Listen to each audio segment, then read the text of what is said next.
এই টপটা যদি দেখতেছেন এটি হচ্ছে 36 ইঞ্চি ডায়া রয়েছে এর।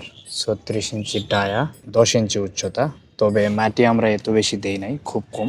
তো এখানে আমি দেখাবো যেটা মরিচের গাছ, বোম্বাই মরিচ। দেখেন এটাতে আমরা 3টা মরিচ গাছ লাগাইছি। এখানে একটা রয়েছে, এখানে একটা রয়েছে, এখানে একটা। এটাতে একটু সমস্যা হয়েছে, বাট এই দুইটা অনেক ভালো রয়েছে। আর সবচেয়ে এটাতে অনেক আরো ধরছিল, এগুলো উঠায় ফেলছে মরিচগুলো। তো এটাতে উঠানো হয়নি, এখনো রয়েছে। এটাতে দেখেন কি পরিমাণ মরিচ ধরছে। আমি যদি এইভাবে দেখাই, একটু প্রচুর মরিচ ধরছে। আপনার প্রয়োজনীয় ছাদ বাগানের পণ্য অথবা নদী ও পুকুরের পাড় ভাঙন রোধে geo textile geo bag order করতে আমাদের ওয়েবসাইট ভিজিট করুন। তো এইভাবে আপনারাও কিন্তু এরকম রাউন্ড বেডগুলাতে 3টি থেকে 4টি মরিচের গাছ বা ক্যাপসিকামের গাছগুলো লাগাইতে পারেন, অনেক সুন্দর হয়।